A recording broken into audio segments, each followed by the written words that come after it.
Usually when I review products, I save my judgment for the end. Normally in the end of the video I will say if the phone is worth it or not. But with the Mate 20 Pro, I can't help it. The Mate 20 Pro is a fantastic phone. I absolutely love it. And if you're on the fence about buying it, I think you should get it. It's very well worth it. Now that I've said that, I'll tell you why I feel that way. And what are the good and bad parts about the phone.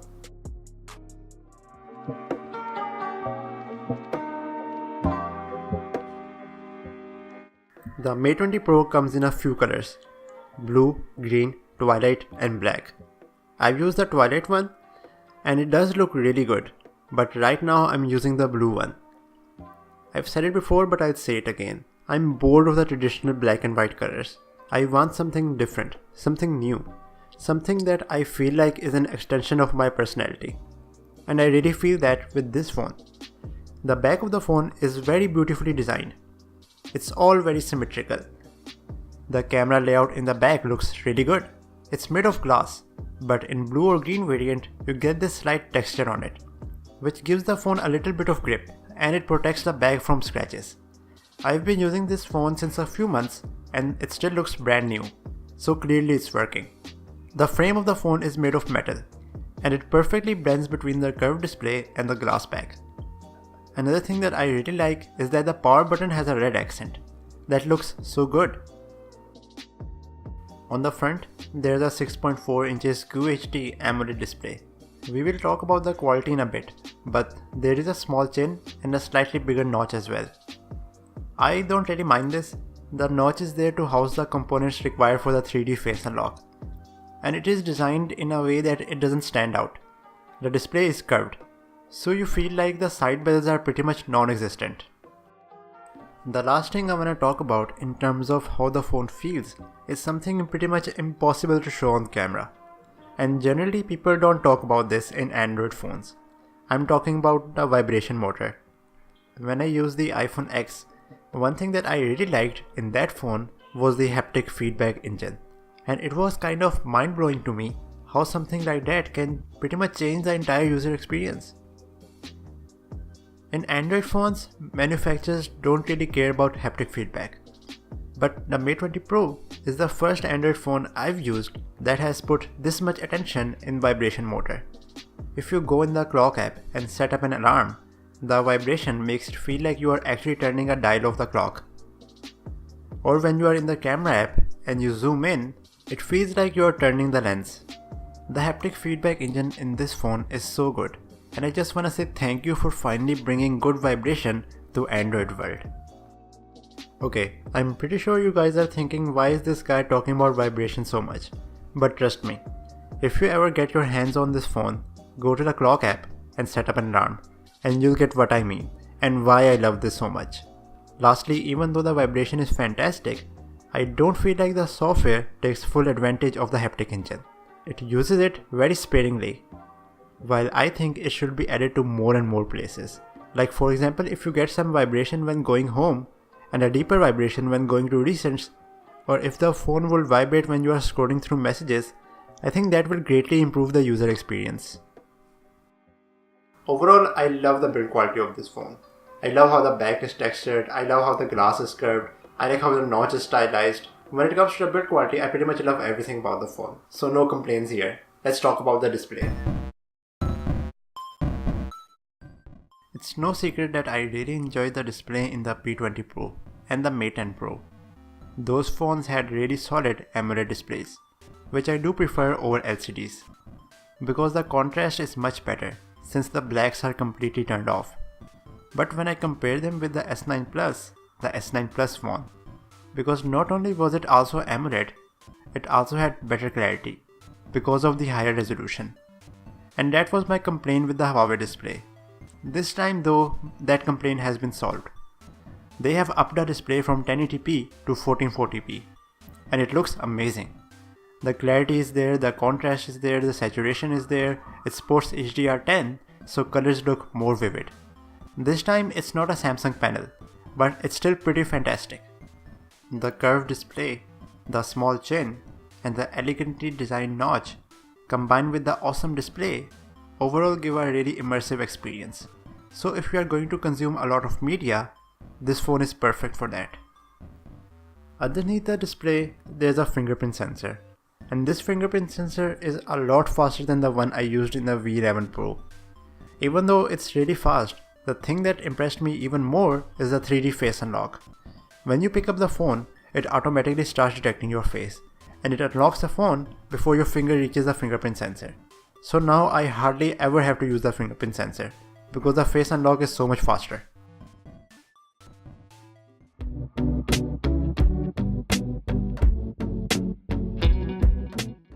The P20 Pro had one of the best cameras I've ever used, and it's still one of the best camera you can get. But the Mate 20 Pro slightly tweaks the P20 Pro camera.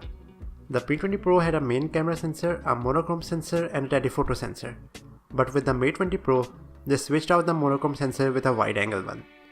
This means you can take super wide photos to capture more of the landscape or more people in your group.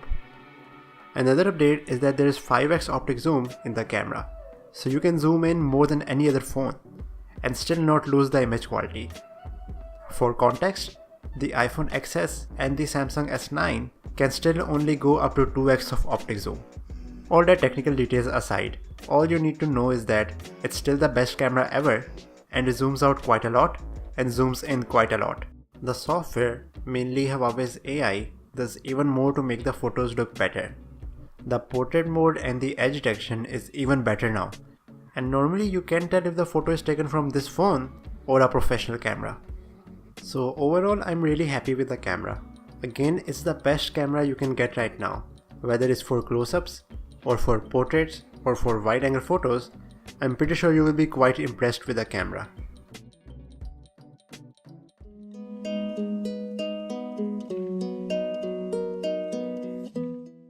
When it comes to the performance, the phone is packing a Kirin 980, which was the first mobile processor to be produced on a 7nm FinFET process. So this means that it will be much smoother, faster and more efficient than previous iterations.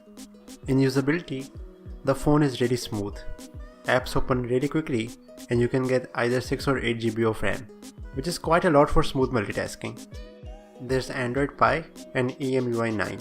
I was already pretty comfortable with EMUI.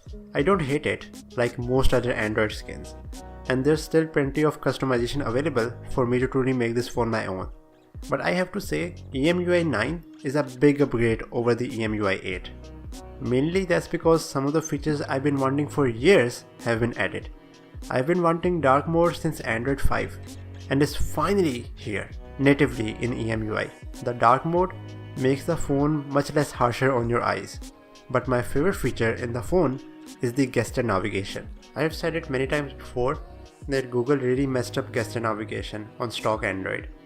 Huawei made its own implementation, and that is much better than Google's. You can swipe up on any app to go home, or you can swipe up and hold to go to recents, and you can swipe from the side to go back. Although this had a few frame drops before, over the course of a few updates it has become much smoother. It makes the phone feel really responsive and fluid. However, the downgrade is that because this is Huawei's navigation system, it only works with Huawei's launcher. If you wanna use a custom launcher like Nova Launcher, you will need to go back to using buttons instead of gestures. Normally I like to switch over to Nova Launcher, but I had to sacrifice that to keep using the gestures. I was still able to use KLWP app to make the stock launcher look much better. If Google had not messed up navigation gestures, there would be no need for Huawei to make its own implementation. And that way, there won't be a problem with stock launchers. But that's how things are now. Overall, the performance in this phone is solid. There's no lag, and the gesture navigation makes everything feel really responsive. So I don't have many complaints about the performance. Let's talk about battery life. There's a 4200 mAh battery, and that is a huge capacity. You can use it for 2 days easily. And if you turn the display down to 1080p, turn on dark mode and use completely black wallpapers, you can push the battery to another extra half day. The thing that impressed me about the battery is Huawei's supercharge technology. The charger included in the box is a 40 watts charger. For context, that's almost the same charger as my laptop's. Although I couldn't use the phone charger to charge my laptop, I think that's where the technology is going. I can't wait till there's just one Type-C charger it can charge my phone as well as my laptop. The supercharging tech is the fastest I've ever seen a phone charge. In my charging test, it went from 2% to 95% in about 45 minutes. That's crazy fast. So all in all, you don't have to worry about the battery life. And even when it goes down, it only takes 45 minutes to be good for another 2 days. Another great feature in the phone regarding the charging port is that you can get any connector from the market and connect it with the HDMI port and get a very great workable desktop experience. Lastly, Huawei also included Qi wireless charging, so you can charge your phone wirelessly. Or if another phone has wireless charging, you can also use this phone to charge that phone. I don't have any other wireless charging device to demonstrate this feature, but honestly my idea for this is to make earphones that support wireless charging. A big reason why people don't like Bluetooth earphones is because charging them is a nightmare. But if they support wireless charging, you can just put them in your pocket with your phone and the earphones will charge without a hassle. I'm just putting this idea for you on the table, Huawei. So that was pretty much it. That was everything that I enjoyed in the phone. Now let's talk about everything that I didn't like.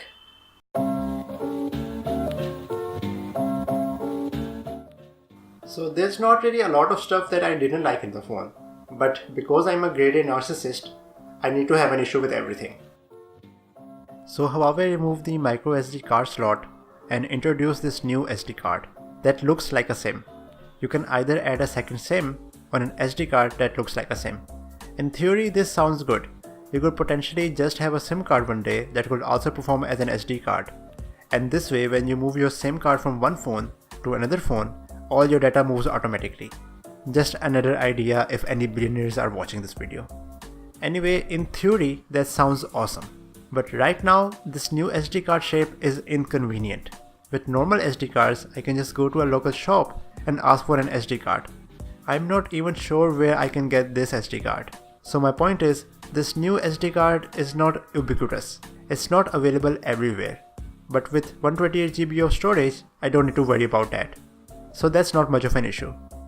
The phone also does away with the speaker grill.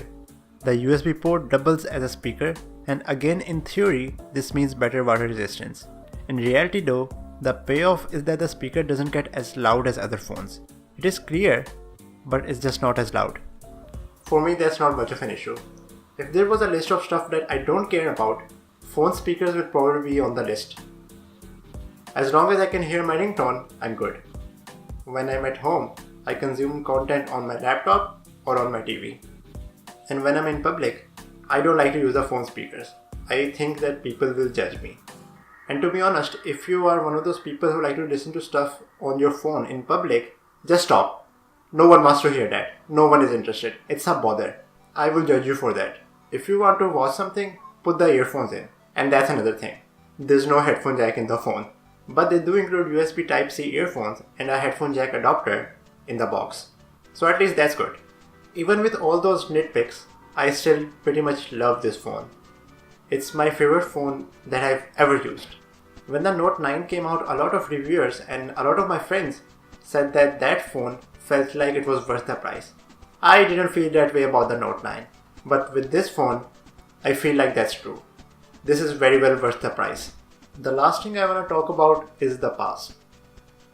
I remember when the Nexus 5 or the iPhone 5 was coming out, I couldn't stop speculating. I will go to tech forums pretty much every day and talk about how those phones will be. Over the years, we have lost that. We have lost that speculation side. Tech is becoming more and more predictable.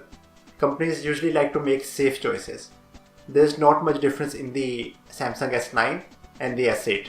There's not much difference in the iPhone X and the XS. But if you have used the Mate 10 or the P20, you will never imagine this is how the Mate 20 Pro will be. It's a surprise. And that's what I think is the best thing about this phone. The uncertainty, the surprise. I can't imagine how the Mate 30 or the P30 will be. And that excites me. That makes me want to speculate. It makes me feel how I used to feel when the Nexus 5 was coming out. And I'm very happy with that.